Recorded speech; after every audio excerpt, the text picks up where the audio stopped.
नमस्कार दोस्तों, बहुत बहुत स्वागत है आपका निक्कू चौधरी व्लॉग्स में। और मैं हूं नताशा। आज की वीडियो आंटी के लिए स्पेशल बना रही हूं।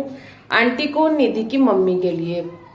वैसे मैं किसी बड़ों के लिए कोई वीडियो कभी नहीं बनाती हूँ। मोस्टली मैं उनके लिए जब वीडियो बनाती हूँ तो सपोर्ट पे बनाती हूँ, या फिर जब बात बहुत ज्यादा ओवर द टॉप हो जाए जब मैं बोलती हूँ, क्योंकि मुझे नहीं अच्छा लगता किसी बड़े के लिए कुछ भी बोलना। और जो लोग बोलते हैं यार, मुझे वो भी बहुत ज्यादा बुरा लगता है, चाहे वो रेखा आंटी हो या फिर कोई और आंटी हो। लेकिन फिलहाल मैं बात करना चाह रही हूँ निधि की मम्मी के बारे में। उनकी टेंशन बहुत ज्यादा आज के टाइम में है। वो बहुत ज्यादा परेशान है क्योंकि उनके देवते यानी कि निधि के बेटे को बहुत कुछ कहा गया है। बहुत कुछ क्या, कुछ कमेंट आज के टाइम में ऐसे वायरल हुए थे बीच में, जिसमें उसके लिए गंदे वर्ड्स यूज किए गए थे जो कि किसी बच्चे के लिए नहीं यूज करना चाहिए। उसके बाद निधि का रिएक्शन आया, उस पर रिधि का कोई रिएक्शन नहीं आया था। बस एक उन्होंने कम्युनिटी डाल दी थी, क्योंकि उनको पता चल चुका था कि उनके लिए जो बोला गया है वो उनके किसी अपने ने बोला था। और वो इस पंगे को ज्यादा नहीं बढ़ाना चाहती थी। वो नहीं चाहती थी कि जिस अपने ने ये सब कांड किया है इसको इशू बनाने के लिए और पंगे करने के लिए, अगर निधि उस पर रिएक्ट करे तो वो पंगे हो जाएंगे।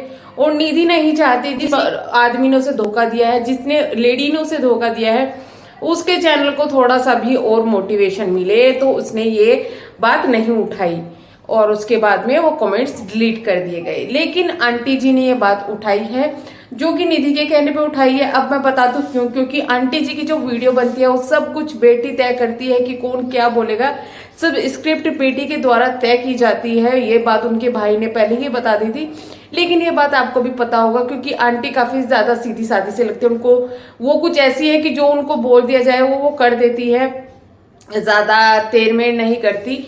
ऐसी वो लगती हैं, देखो मैं साफ बोलती हूँ। और जो मतलब अपनी एज, उनकी जो एज है उसके हिसाब से उन्हें यूट्यूब की तेर मेर और ये जब ये सब चक्कर होता है उसके बारे में नहीं पता। लेकिन उनकी बेटी की बदौलत और उनके स्क्रिप्ट की बदौलत उनका चैनल काफी ज्यादा अच्छा चल रहा है और वो काफी अच्छी कमाई कर रही है। कह रही है, बात अलग है। तो आंटी जी ने जो है मुद्दा उठाया है कि उनके देवतियों को बहुत कुछ गलत बोला गया है। आंटी बहुत इमोशनल उसमें नजर आई और कहती हुई कि मेरा हमारे यहाँ इकलौता बच्चा है, उसको ऐसा बोल दिया गया है। इकलौता कैसे हुआ आंटी जी? क्योंकि आपका के दो बेटे भी हैं तो बच्चे तो वो भी हैं। आंटी जी आपको ये तो याद आ गया कि आपका देहता जो है उसके लिए ऐसा वर्ड बोला गया, लेकिन वो बेटा जो आज के टाइम में अकेला हुआ है, जिसका भी ऑपरेशन हुआ है, वो बेटा अकेला घर पर है। आपने उसके बारे में कभी कोई जिक्र नहीं किया, उसके बारे में कुछ नहीं कहा। क्यों क्यों क्यों? वो बोलते हैं कि माता जो है बेटा कभी कुपूत हो जाती, माता कभी कुमाता नहीं होती। तो भले ही आपके बेटे ने कितनी भी गलती की हुई हो, लेकिन क्या आपको ऐसा बिहेवियर उसके लिए शोभा देता है? क्या आप उसको पूछो ही ना कि वो कहाँ है, क्या कर रहा है और किस हालात में जी रहा है, इस वक्त उसको किस चीज की जरूरत है? मैं यहाँ पर उसका सपोर्ट नहीं कर रही हूँ, लेकिन जो बात गलत है उसको गलत तो बोला जाएगा। क्योंकि आंटी को अपने देहते की इतनी चिंता हो गई, अपनी बेटी की इतनी चिंता रहती है, बट व्हाट अबाउट बेटा? उनके लिए क्या? आंटी को चिंता है कि देवते को ऐसा बोल दिया गया क्योंकि वो उनके घर का इकलौता पुत्र है। लेकिन जब आपकी लड़की दूसरों के आदमियों को जाकर गालियां देती है, दूसरे के आदमियों को बोलती है मेरी सिचुएशन में आओ, जब पता चलेगा, इनडायरेक्टली वो बोलती है कि तुम्हारे हस्बैंड के साथ कुछ भी हो जाए, बद्दुआ देती है। स्टार्टिंग से लेकर अब तक वो बद्दुआ देती आई है, चाहे वो कोई भी हो उनके लिए बद्दुआ देती आई है। तो वो सही थी। आपने कभी भी एक बार भी अपनी बेटी को ये नहीं कहा कि तू क्या बोल रही है, कुछ बोल रही है। आपकी बेटी हमेशा आपको सही लगती है, लेकिन आपकी बेटी के लिए जब भी कुछ बोला जाता है आप एकदम आके तन के खड़ी हो जाती है। तो ऐसा क्यों? आंटी जी आप जो बोलती है कि मेरे लिए सब बच्चे समान हैं, मैं जब रास्ते में जाती हूँ मुझे कोई बच्चा मिलता है मैं उसका हाथ पकड़ कर क्रॉस करा देती हूँ, जो है रोड क्रॉस कराती हूँ, मैं प्यार करती हूँ बच्चों से। तो आंटी जी आपके अपने बच्चों का क्या है? क्या आपका जो बड़ा बेटा है उसके बच्चे हैं, आपने कभी उनका जिक्र नहीं किया? क्यों? आंटी जी आपको इतनी ज्यादा प्रॉब्लम अपने ही देवतों से तो इतना प्यार, लेकिन अपने ही पोतों से इतनी ज्यादा प्रॉब्लम क्यों? क्योंकि उनकी जो मम्मी है और पापा है आपकी कदर नहीं कर रहे हैं। बट जहां तक मुझे पता है कि जो पोते होते हैं वो बेटों से भी ज्यादा कीमती होते हैं, तो उनके बारे में कभी आप जिक्र करती हुई क्यों नहीं नजर आ रही? कभी अपने पोते के लिए प्यार आपकी नजरों में नजर आ रहा है? क्योंकि आपको कंटेंट क्रिएट करना है, यहाँ पर आपको के लिए कंटेंट है, ये सब चीजें आपने कंटेंट के लिए बोली है। यहाँ पर अपने पोते देते के प्यार में आप कुछ नहीं बोली है। हाँ इतना जरूर है, जो केयर होती है विहान की वो आपके द्वारा ही की जाती है, आप ही उसका ख्याल रखती है। अधिकतर आप ही को विहान के लिए काम करता हुआ देखा गया है, उसकी हम बहुत ज्यादा सराहना करते हैं।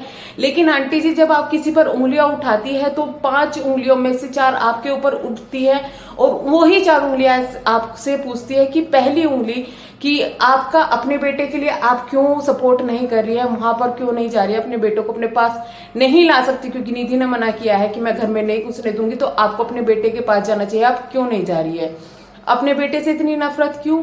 दूसरों के पति को जब बोला जाता है, दूसरों के बच्चों के लिए जब उंगली उठाई जाती है कि इसका बच्चा नहीं है, उसका बच्चा नहीं है, जब आप नहीं क्यों अपने ही पोते के लिए, कभी पोते या पोती जो भी आपके हैं, कभी आप बोलती हुई प्यार करती नजर नहीं आती क्यों?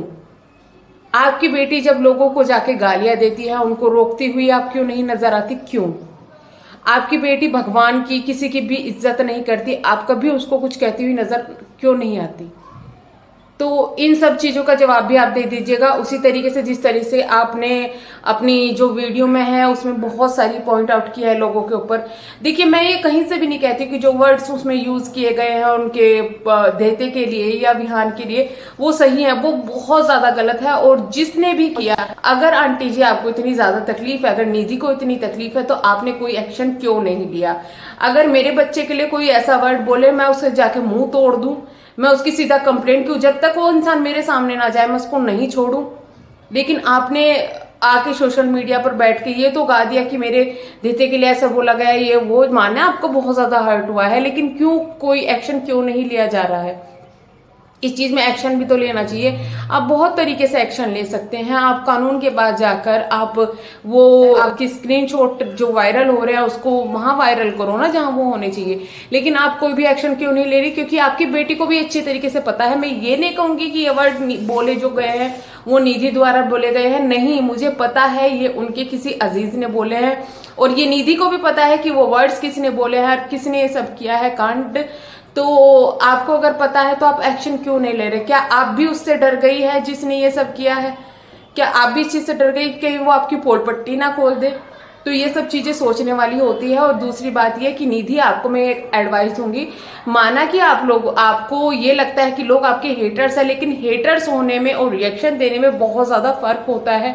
हम लोग आपके हेटर नहीं है। हम जब रिएक्शन देते हैं तो आपको कुछ अच्छी चीज के लिए देते हैं, आपके बच्चे के अच्छे फ्यूचर के लिए हम बोलते हैं। जिस तरीके से आपके व्यूज घटते जा रहे हैं उस चीज के लिए बोलते हैं कि थोड़ा सा अपने अच्छे अंदर आप मेच्योरिटी लाएंगे, थोड़ा अच्छापन लाएंगे।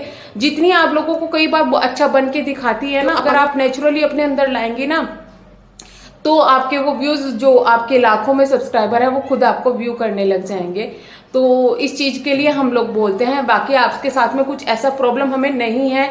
देखिए मुझे आप मेहनती लगती है, मैं साफ बोलती हूँ, मेहनती है तो है, लेकिन आप कुछ तरीके बहुत ज्यादा गलत बोलती है। इसलिए हमेशा दूसरों पर उंगली उठाने से पहले, दूसरों को गलत वर्ड बोलने से पहले ये जरूर सोचना चाहिए। क्योंकि हमेशा अगर किसी के लिए गंदा बोलते हो, किसी के लिए गंदा करते हो, अपने सामने पलट कर जरूर आता है। रिएक्शन देना, सही बात बोलना, सही पॉइंट पे बोलना वो बहुत ज्यादा जरूरी है। आप बोलिए, अगर आपको किसी की बात बुरी लगती है तो आप बोलिए, कोई दिक्कत नहीं है। गाली गलौज से अगर कोई आपको बात करता है तो उसको उसी तरीके से जवाब दीजिए, वो भी कोई दिक्कत नहीं है। लेकिन किसी को बद्दुआ देना तो अपने ऊपर पलट के आती है हमेशा बद्दुआ, और इस चीज से हमेशा बचना चाहिए। और मैंने खुद इस चीज के एग्जांपल दिए हैं कि लोगों को मैंने दुआ देते देखा कि इसके साथ ये हो जाए, उसके साथ वो हो जाए, तो वो चीज अगर उसके साथ हो भी गई ना तो वो बहुत ज्यादा खुश होता है, अरे मेरे कहने पे ये हो गया। लेकिन आपके ऊपर वो पलट के जरूर आती है। आप सोचिएगा, अगर आप किसी के बुरा करने में अपना भी बुरा कर ले तो कितना ज्यादा आपको कैसा लगेगा। तो हमेशा इस चीज का ध्यान रखिएगा। और आंटी जी आपके लिए कोई द्वेष भावना नहीं, आपकी वीडियोस ज्यादा नहीं देखती हूँ क्योंकि सब में एक ही चीजें मिलती है, नहीं देखती हूँ। लेकिन कुछ वीडियोस जरूर देखते हैं। और ऐसा नहीं है, आंटी के लिए हेट मत फैलाइए क्योंकि वो आंटी हैं, एज बड़ी है, उनकी इज्जत कीजिएगा, लेकिन आंटी प्लीज आप भी ऐसे काम कीजिएगा जो आपकी इज्जत नजरों में और बढ़े। यही था अभी की वीडियो में, मिलते हैं नेक्स्ट वीडियो में, तब तक के लिए bye bye. Thank you so much. Channel को सब्सक्राइब जरूर कीजिएगा, अगर वीडियो पसंद आए तो लाइक जरूर कीजिएगा। Thank you so much.